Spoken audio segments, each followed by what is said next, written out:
Hey guys, what's up? This is B coming to you from Guns and Accessories today. So today I want to compare two of my tactical 22s. So we're going to compare the H&K 416D. Obviously this is chambered in 22.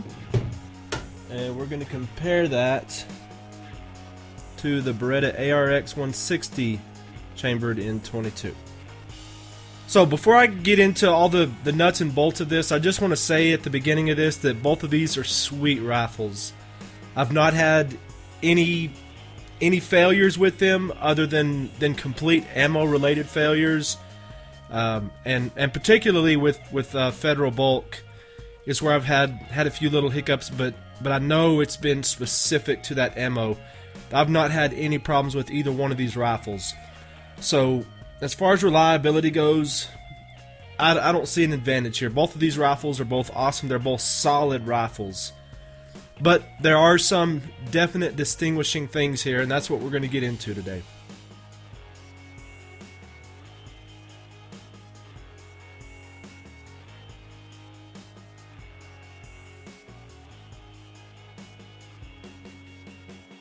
Okay, so first let's talk about who actually makes both of these rifles. So this rifle right here actually has H&K stamped right there on it. And this rifle has Beretta right there on it. But this rifle's not made by H&K, and this rifle's not made by Beretta either. Okay, so on the ARX 160, this is made in Germany by Umarex. And the H&K is made by Karl Walther from Germany also. Okay, so this rifle is licensed by H&K, and that rifle is licensed by Beretta, but neither one is made by those companies. This one's made by Karl Walther, and the Beretta is made by Umarex. But really, those two companies are one and the same. Umarex bought out Walther.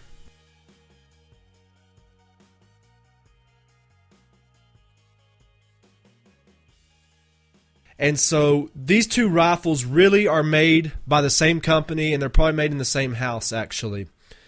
They're both made in Germany, both made by Walther / Umarex. One in the same company now. Now both of these rifles are mimicking their older brothers. They're trying to look like their older brother. Obviously this is trying to look like the H&K 416, just the standard 416 that's chambered in 5.56. And the ARX 160 is modeled after its big brother, the ARX 160. I guess that's its model number in Italy. Here in America, our civilian version now is the ARX 100. And of course, that one's chambered in 5.56 as well. But both of these are intended to look like their big brothers. And both of these two rifles, especially since they're actually licensed through those companies, since this is licensed through HK and that's licensed through Beretta, these Umarex and Walther, they didn't have to cut any corners. They could make them look as close to that rifle as possible without worrying about infringing on any kind of copyright or patent or anything like that. They could make them look as close as they possibly could to those rifles, and they did a very good job. They look very, very similar to their big brothers. And of course their big brothers, both of these two rifles are actually piston systems. Their big brothers are, but of course with this being 22, both of these two rifles are blowback action.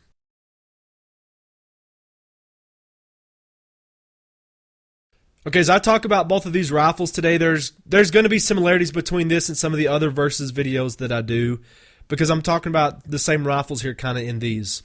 But one thing that I want to talk about the difference between these two is kind of like my 1522 versus 41622 video that I made, is there's definitely a polymer versus metal thing going on here. The Umarex is polymer from stem to stern, from the rail to the upper receiver to the lower receiver into the buttstock and the pistol grip. Obviously all of that is polymer throughout. The 41622 is aluminum throughout. The quad rail is aluminum, the upper receiver is aluminum, the lower receiver is aluminum. It has an aluminum buffer tube receiver extension, and well, then of course the stock is polymer. But the Beretta is polymer all the way through. The 416-22 is aluminum all the way through. And of course, there's a huge debate that goes on between that of what's better. Is polymer better, or is aluminum or metal better? And people always bring up the fact of Glocks, and Glocks are awesome little pistols. But for me, I'm happy with either one. Both of these are going to last for a long time. And so to me, the durability, it's not going to matter. To me, they're both solid rifles, and I'm glad to have both of these two in my collection.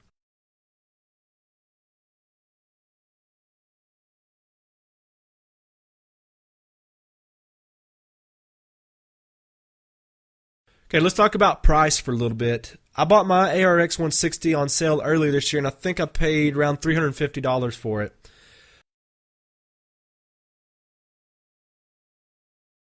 I've seen it on sale recently for as little as $299, I think. But that was just one time that I've seen that. Generally, it's going to hover around the $330 to $350 range.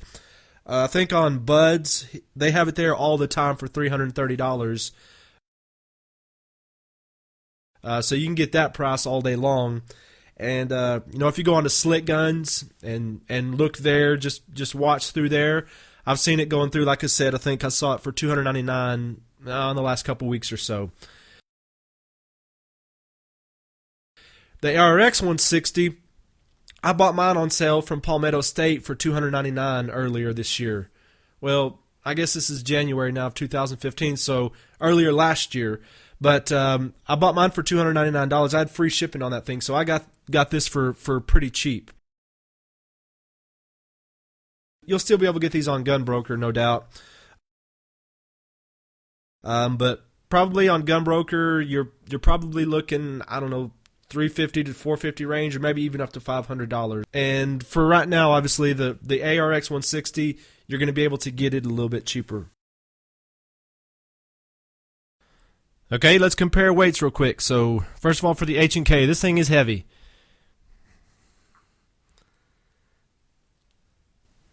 So I've got the standard 20-round mag that comes with it, and you can see it's right at 7 pounds, just a little bit more.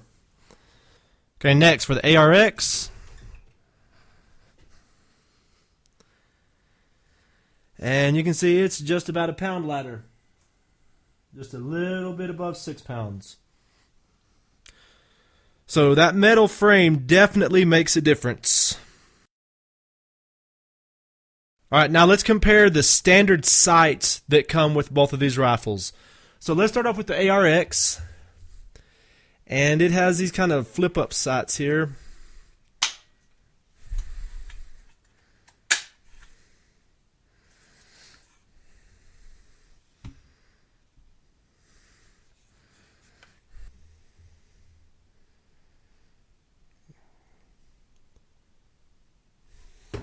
Okay, and so this has 5 different apertures here. And like I said in my review on this thing, I don't know, maybe I'm just being stupid, but I don't know why it goes 1, 2, 3, 4, 6. Okay, the 416 has the H&K pattern sight system.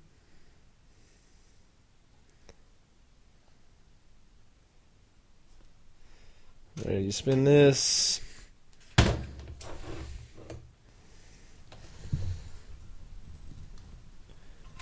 And you got all these different apertures.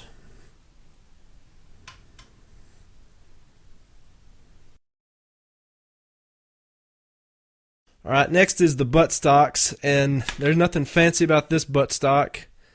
I guess it gets the job done. This is got a checkered pattern here. And it's like a whole bunch of little tiny pyramids on there. Okay, so the buttstock there, you can see there's just a whole bunch of tiny little pyramids. And those things, I wouldn't say they're sharp, but if you ran your knuckle across that and your knuckle was cold and you hit that, you'd bloody your knuckle with that. Then the 416 has, especially for a rimfire rifle like this, you're getting a sweet buttstock.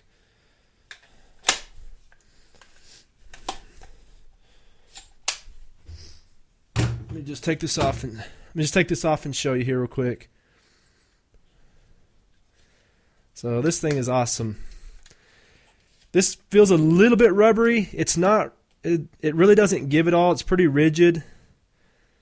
But, and that looks like it should collapse a little bit, and you can see it's flexing a little bit right there. It's pretty rigid though. And this right here is just hard plastic. Those won't flex over like you might think. But especially for a rimfire, this is a sweet little buttstock. Okay, while I'm talking about buttstocks, obviously there's not much you can do on this, but on the H&K, obviously this will receive any type of buttstock. But I just want to show you which buttstock you need to be looking for. Okay, you can see right there it's going to be 1.14. 1.14. So that is definitely a mil spec buffer tube receiver extension on this rifle. So you'll definitely want to get a mil spec buttstock for this, because if you get a commercial, it's quite a bit bigger in diameter. That thing's going to rattle like crazy on there. So if you do want to do something to the buttstock on your 416, you are going to have to get mil spec buttstock.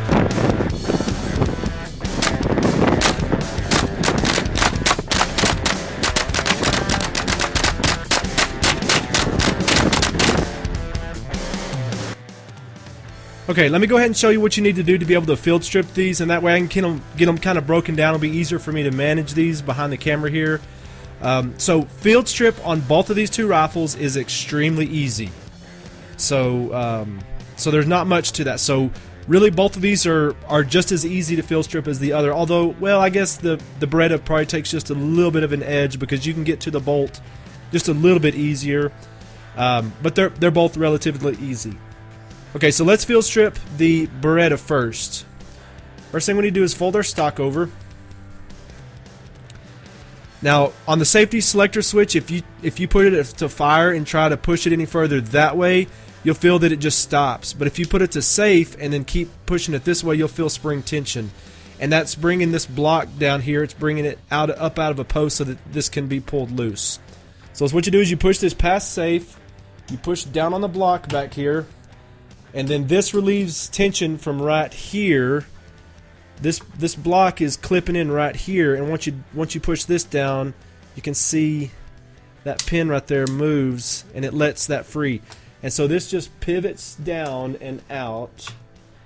And once you do that, then the bolt just comes free. Except you do have to pull out the charging handle, and then your bolt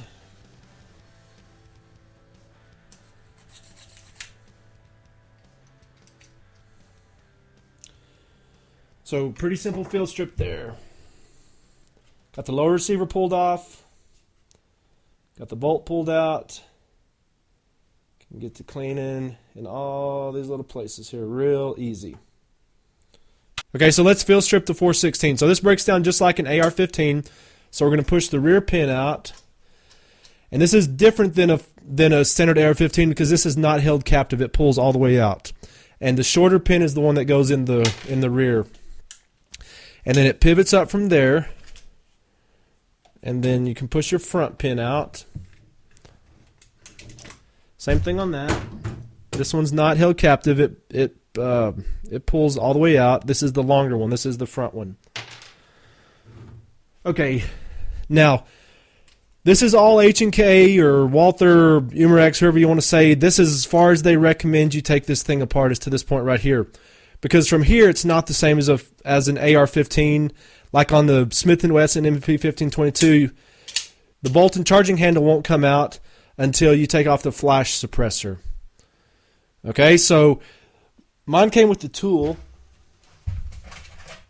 in the box to be able to take off the flash suppressor. So again, H&K doesn't recommend doing this, but really there's nothing to this, and I would do this. I do this every time I clean it. So just thread off this flash suppressor. Okay, and here's the part where a lot of people are going to start not liking this so much. All right, so here's what you do is you grab the charging handle, and it's free now. You can pull this. It does take a little bit of tug, but don't get to pulling so hard that you jerk this out and throw parts everywhere. So you want to put some steady tension on that, and it's going to pull free. and you actually pull the barrel out. So this is a barrel shroud on the 416-22, whereas on the Beretta, this is a solid barrel.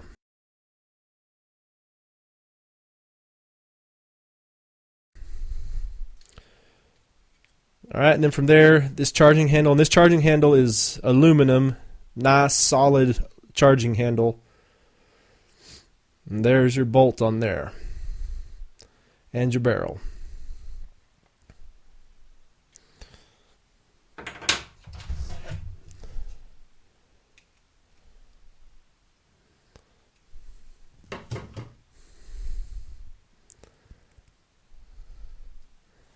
And if you look at the diameter on that barrel, it is 0.32.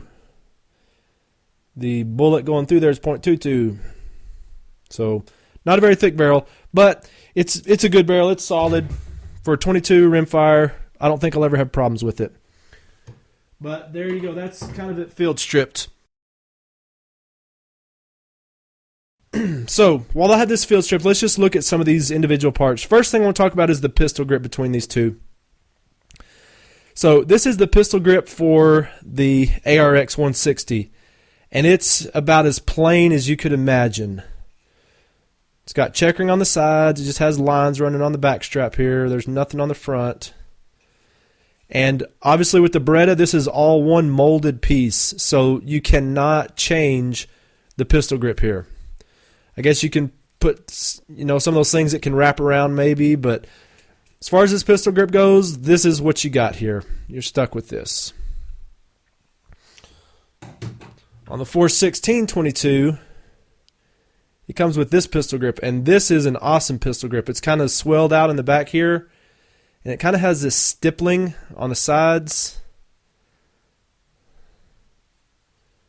Kind of has this stippling on the sides. The same stippling on the back strap, nothing on the front.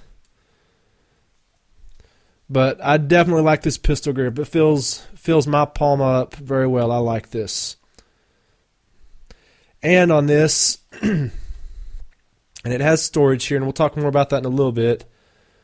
But you can see in there, just got the standard bolt in there to take out. And you can replace this with AR-15 pistol grips, but it does take a little bit of work. I don't think this curve right here is right, and so people I've seen who have changed this, I don't have any reason to. I like this. I'm not gonna change it, but on forums and stuff, I've seen people talking about this. They said they could put like in a Magpul pistol grip, but you have to do a little bit of Dremel work on that to make it fit, I guess, to this curvature right here properly.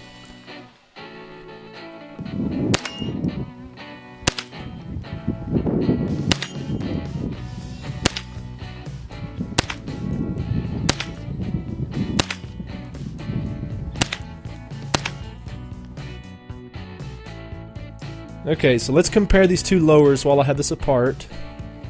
And I just want to show you how similar these are. Again, remember both of these, the Beretta's made by Umarex, or that's what's stamped on the gun. This is made by Walther, but really they're one and the same.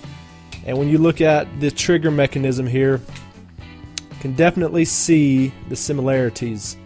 Both have this little stop right here. You can see the hammer on these.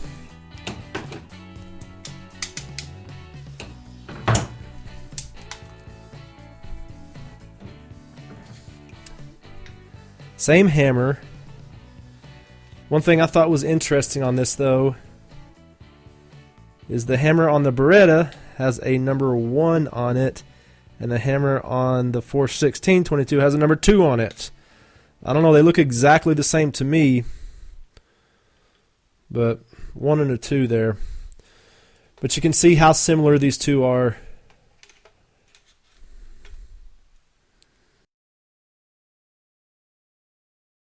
Alright, so let's compare the uppers. So obviously, like I said, this is all aluminum in the 416-22. This is just a barrel shroud. Barrel fits in there.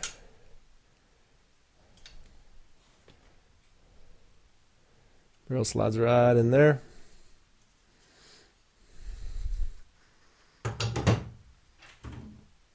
Okay, and the upper for the Beretta is obviously polymer with a solid barrel.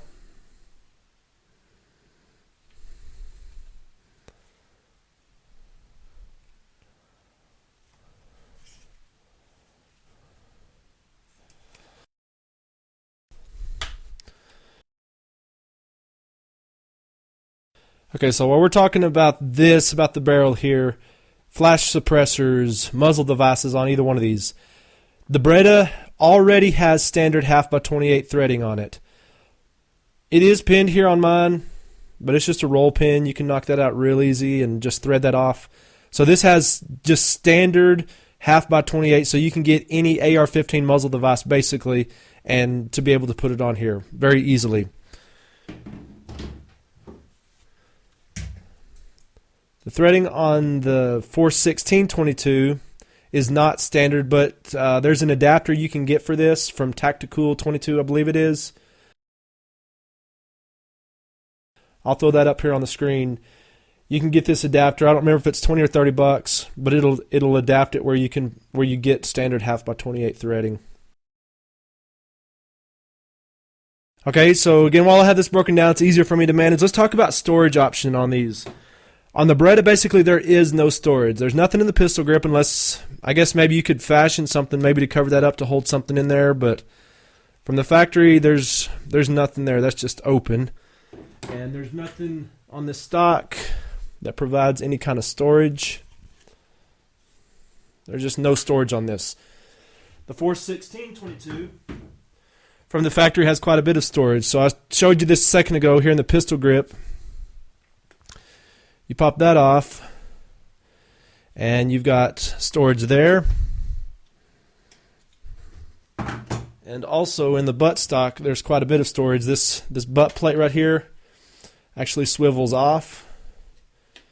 You've got all that hollowed out right there. So there's a lot of storage in there.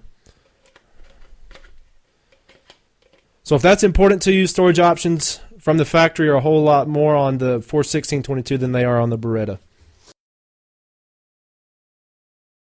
Okay, while I have these apart where I can catch the hammer, let me show you trigger pull on these. And they're both about the same trigger pull. They're pretty heavy. They're both, and of course it's going to depend between rifle and rifle, but looking at probably 7 to 8 pounds trigger pull on these. So on the 416-22, there's just, on mine there's a tiny little bit of take up, and then it breaks to let the hammer loose. On the Beretta, there's a little bit of take up, but then there's a little bit of sponge also. So take up right there, and there's a little bit of sponge before it breaks to let the hammer go.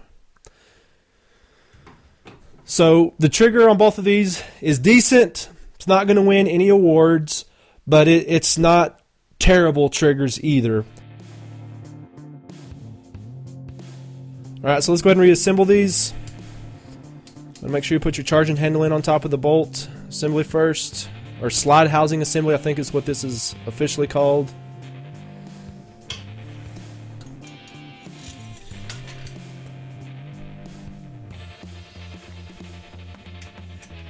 And you just want to push that up real good. Make sure you get that all the way up. Although, once you start threading on your flash suppressor here, it's going to pull that up, snug it up anyways. So with this flash suppressor, it really holds that barrel. It keeps it from moving around inside of that shroud, and so it keeps it pretty firm in there. And just take my wrench here and just put a little bit of torque on that. There's no reason to go crazy on it. Okay, so like you would on a standard AR-15, we're going to put in this front pin first.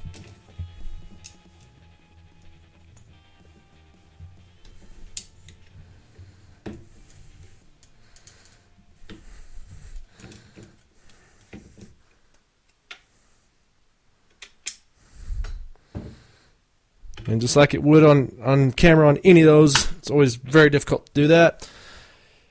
Then you bring the lower and the upper together, and then you put in the rear pin.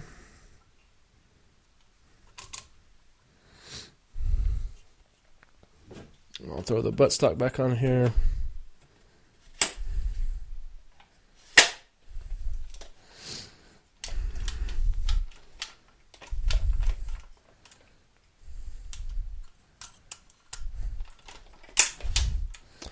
And then on this, you saw me there kind of struggling.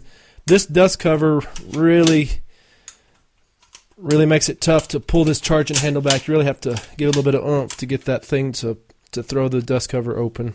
Okay, reassembly for the Beretta, quite a bit easier.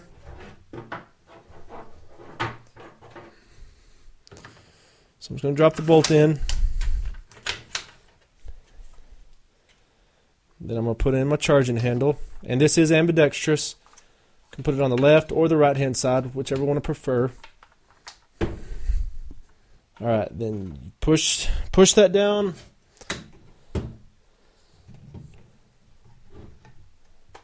Take the lower. It just pivots in down here. While pushing this down up here, you just push this all the way, then let that fall back and it clips into place. Okay, let's talk about the controls of the rifle. So the Beretta is definitely a more ambidextrous platform here. You have mag release on both sides, safety selector on both sides, and you can put your charging handle to whichever side you prefer. You want on the right hand side, you can leave it there, or once you take this out, there's tension on it right now that won't let you pull it out. You have to let that free back here, but then as soon as you take that out, you can just switch it over here. And so this has ambidextrous charging handle as well. So everything's ambidextrous there, but this doesn't really mimic a true AR-15. 416. All right, this has a dust cover. The mag release is just on the right hand side. That's not ambidextrous. Safety is just on the right hand side. It's not ambidextrous. And this bolt catch paddle release right here is fake. It's just there for looks. It serves no purpose. You can't push it down. It does nothing. If you do want to catch the bolt, all you have to do is reach in here and push this little piece down right here and it'll catch it for you. Exact same thing on the Beretta. There's no way to hold the bolt open except for the magazine, of course, but it's the same part right here. If you'll push that up when the bolt is back, just reach up in there.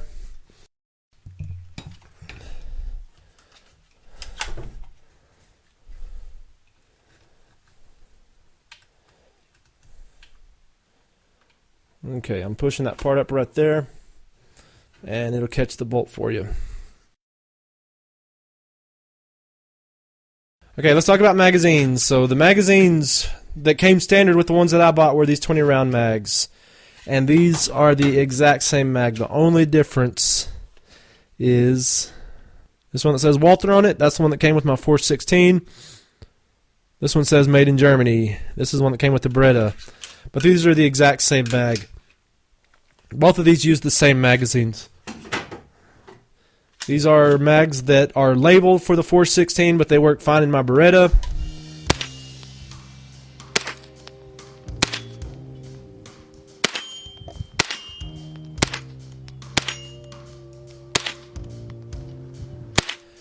So if you find magazines for the Beretta ARX, it'll work in the 416. If you find mags for the 416, it'll work in the Beretta. And these use the same magazines as the Colt M422 as well, because that rifle's made by the same company as both of these as well. So any of those magazines for the 416, for the Beretta, for the Colt M422, all of those use the same magazine. And just those. So it not like the Black Dog magazines, the CMMG magazines for the conversion kits. Those don't work in here. It's those that are basically made by Umarex.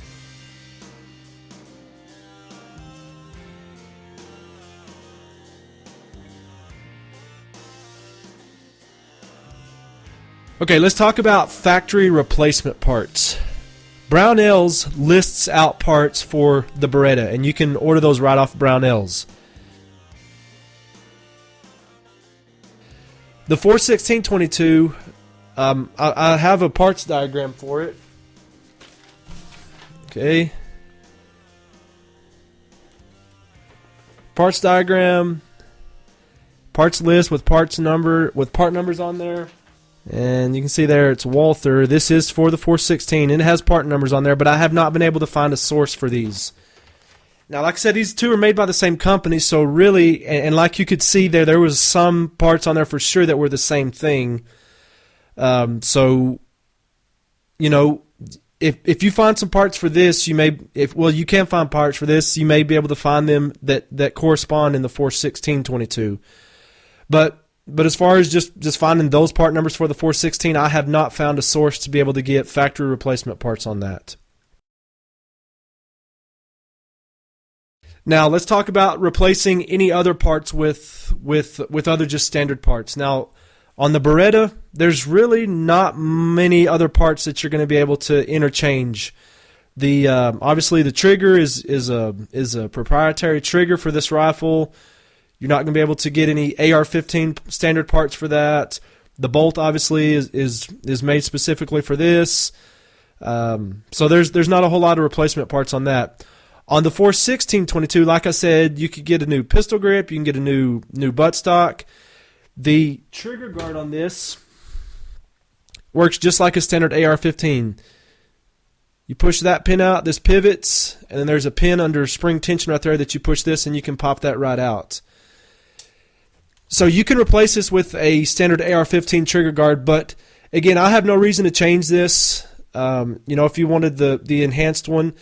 But I did see on forums people talking about if you do replace this, you do need to get the Magpul polymer version. Because again, on this, you're going to have to do a little bit of Dremel work to make it fit in just right. So then obviously, again, the trigger, again, proprietary. You're not going to be able to put in a standard AR-15. The rail system on this, from what I understand, this is integral to the system. So you can't put any other kind of rail system on here. But this one's pretty nice. And I think it's sufficient for a rifle. Okay, let's talk about accuracy for just a second here. I feel like both of these rifles are just as accurate as each other. Probably anecdotally, you're going to see more people saying they can be more accurate with the Beretta, and that's probably is true. I probably was able to get it a little bit, group a little bit better with that. But these are not match grade rifles. These are not made for performing in competitions. It's going to depend between one rifle and the other. There's so many variables, really, is what I'm trying to get at, that it's really hard to test accuracy between these two rifles. Okay, I just want to get a few close-ups of both of these rifles for you now.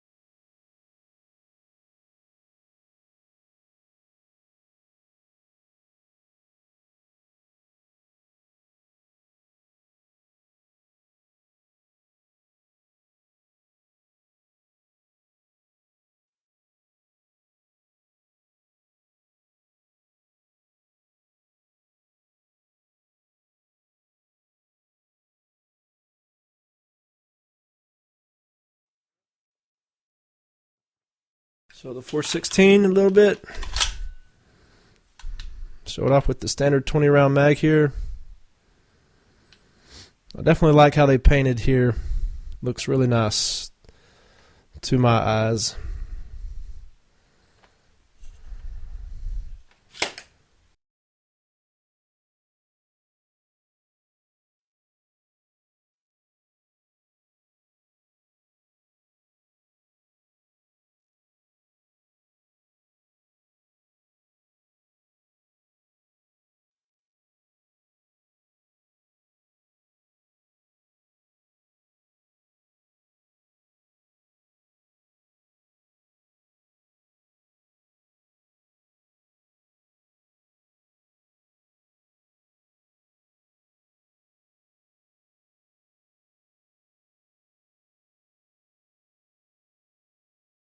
Okay, before I wrap up here, there's a few little odds and ends that I want to pick up real quick that I thought of as I went through here. First thing is obviously the rail on the 416-22 is completely aluminum. Everything about it is. On the Beretta, the top and bottom rail are aluminum, but these side rails are polymer. Another thing is that, and you may or may not like this, but with this real bright silver color, it's easy for me to clean this rifle and know that it's clean because I can see where stuff is at, where crud is at, and be able to get it clean. I like that on here. Okay, sling point attachments.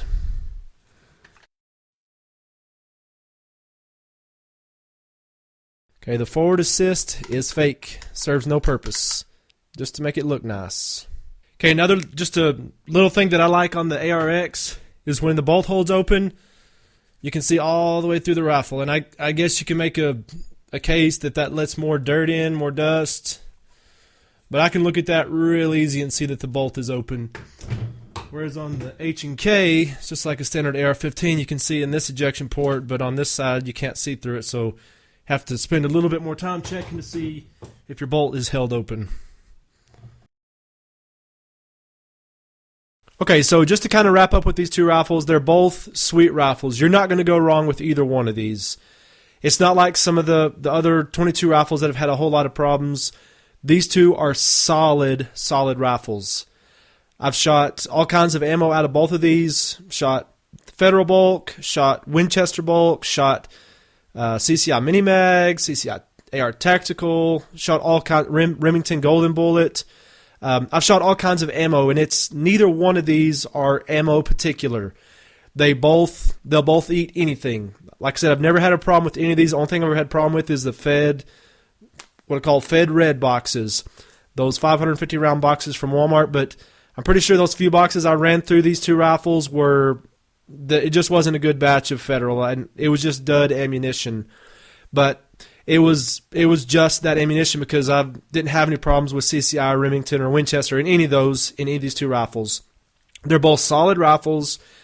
They would complement anybody's collection well. I'm glad to have both of these rifles in my collection, and I will have no reason to trade or sell either one of these. Thanks for watching today.